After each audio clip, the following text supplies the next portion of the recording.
owns the property on which you're standing, and I want to do a few introductions, and then I'm going to turn the show over to State Biologist Eric Coleman and David Sheverson. First, I want to introduce a couple members of my staff, i.e. my supervisors. Over here on the left, just raise your hand when I call your name. Chris Lapp is the new project leader for the Richfield complex, of which this is a part of. Randy Hill over there is the deputy. And then we've got Eric Coleman, state biologist, who's been working on the turtle project for ever? Yeah, it's 12 years, yeah. Almost forever. Almost. And David Sheverson, he's really been at it forever. He's with the zoo, Oregon Zoo. Does anybody know if there's a representative from BPA here today? It's not. Well, I'll let you talk about BPA. Okay, I'll speak for that. Anyway, I'm going to let Eric kind of take over. The refuge is part of, I should say, go back a minute. The refuge is part of, like I said, a complex of 4 refuges. Pierce Refuge, Branch Lake, which is down the road, it's Comenium, Steigerwald Lake in Washougal, and Ridgefield Refuge at Ridgefield. We are part of a federal agency, U.S. Fish and Wildlife Service, as opposed to a state agency, Washington Department of Fish and Wildlife. We do a variety of things here. The land was donated, about 329 acres, donated by Lawrence and Lena Pierce back in 1983. And at that time, they had a cattle operation that they bought and ran cattle, and so the grass was short, and so during the winter time the geese came around, and Mrs. Pierce really loved those geese. They were like her kids because she didn't have any of her own. So she willed this property to the Fish and Wildlife Service to maintain and protect for the rest of eternity. So some of the things we then proceeded to do was work with the state on endangered species, the turtles, and we'll talk more about those. We also have a chum salmon run in Hardy Creek, which we just walked over. The chum spawn here, and that's one of the few spawning areas along the Columbia River that remain. We also have a small population of an endangered plant that grows along the Columbia River shoreline. So we do some management for each of those and/or protection. And we also, as you might guess, we're always dealing with invasive control, blackberry and Canada thistle. A little bit of tours that we do in the spring and the fall. If anybody's interested in tours, Ridgefield Refuges, you can get some more information on that. Now with that, I'm going to be quiet and let Eric handle the rest of the program. Okay, right. We'll hear from David as well, but thanks, Jim. Okay, so hi, thanks everybody for coming. My name's Eric Holman. I'm a wildlife biologist with Washington State Department of Fish and Wildlife, and you all probably know we're here to work today on western pond turtles, and this is a species that I work on regularly in my job for the state of Washington.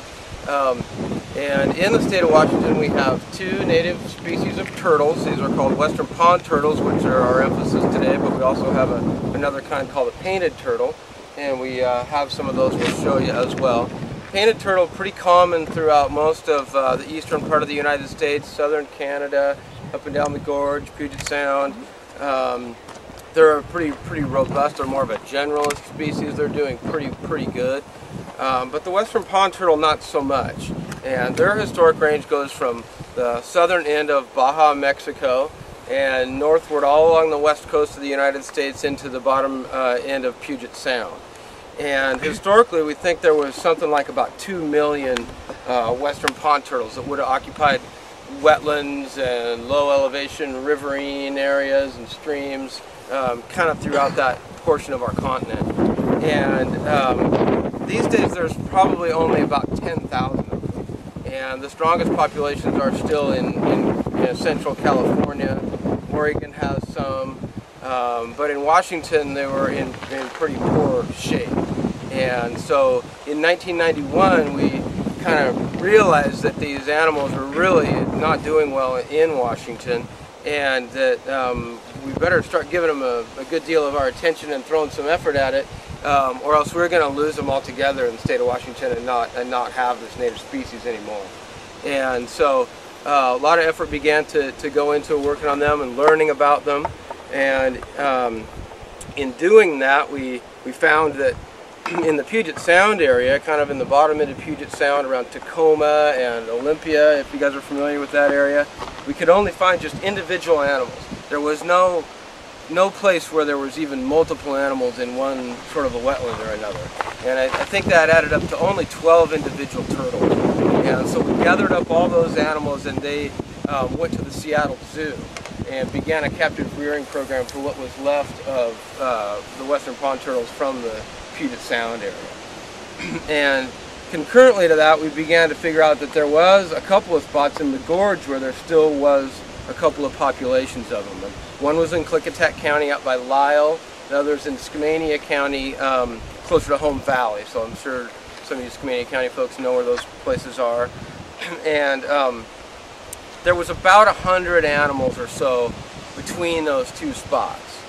And however, they still weren't in good shape because they should have been up and down the whole gorge and then all through the wetlands in the bottom end of Puget Sound and the wetlands that are over near Richfield and Vancouver and these riverine areas around the lower parts of the Columbia and stuff, but they couldn't find them in any of those places anymore. And so another facet of it that we looked at too was, well, are there young animals in this population? And what we found out is that no, there was no young animals. So these things were essentially just unable to reproduce at that point. They're just sort of stuck, and they can hang in there for a long time because they do live a long time. So they can live 40 or 50 or 60 years. So what you had in the Puget Sound was probably just the remnants of what was left of a greater population of them, where a handful of these individuals were there. In the gorge we weren't quite as bad as that. We still had groupings of them, but still they weren't able to reproduce. Their populations weren't viable. In 50 years, 40 years, 30 years, they would have been gone. And so we began to work on them down here. And we should probably back up a little bit and talk about, so what happened to them all? If there used to be 2 million and now there's 10,000 and we were down to 12 in Puget Sound and 100 down here.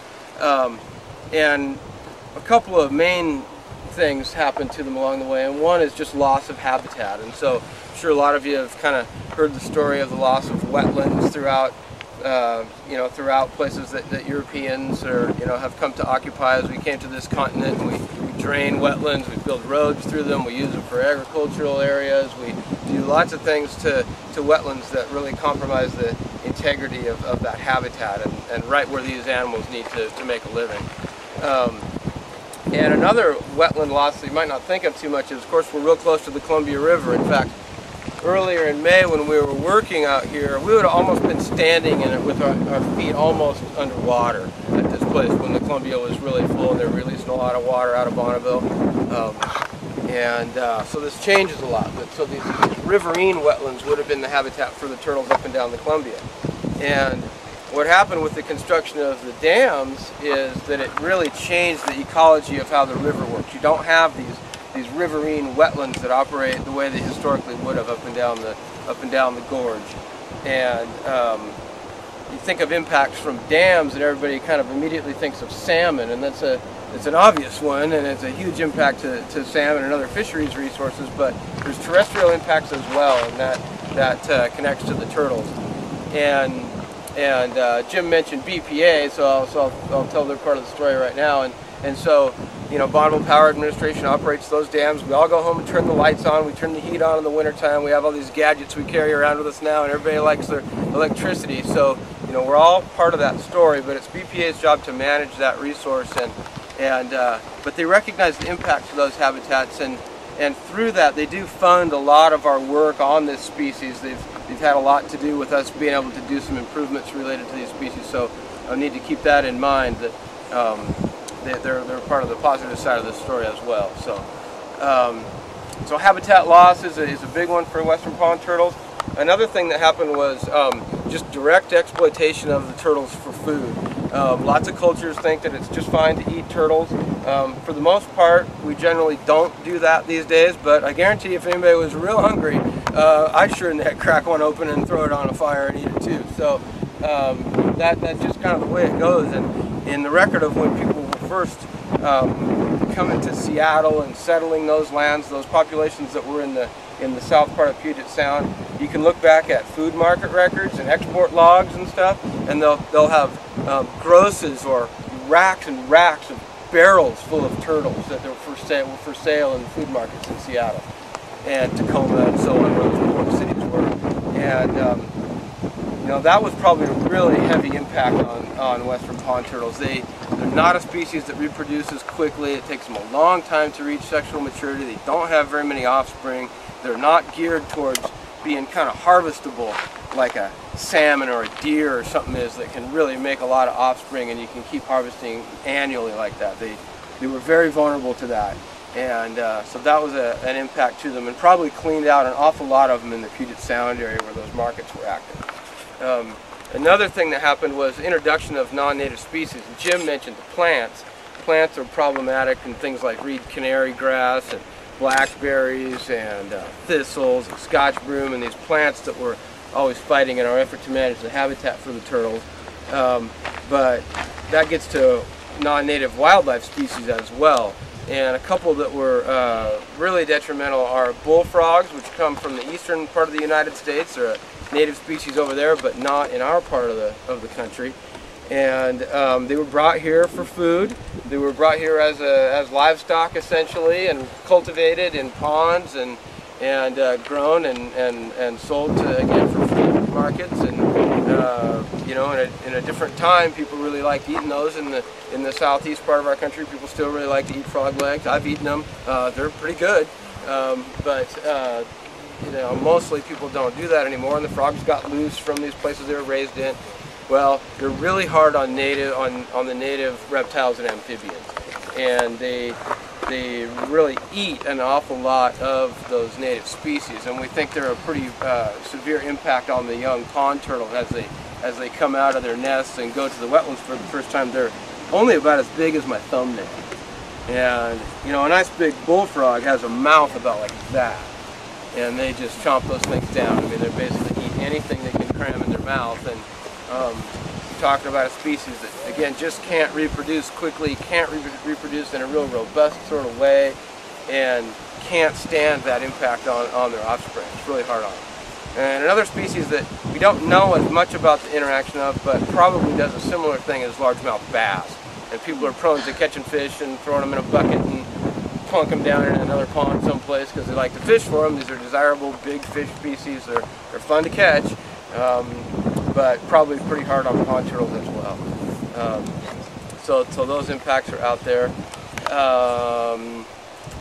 That's kind of how we get to that. And then, so we figured out these populations were in such poor shape, and we better do something about it, right? And so I talked about the captive rearing program at the zoo in Seattle, and down here we began a program that was a little bit different than just collecting all the animals and taking them to a zoo. We allowed them to continue to live in the wetlands that they lived in out by Lyle and out by Home Valley, and started doing a different thing. We would catch them, and we'll talk about some of this equipment that we use, but we'd catch the turtles and outfit them with a radio transmitter that you might be familiar with from seeing these things, like if a deer has a collar on it or a bighorn sheep or something like that.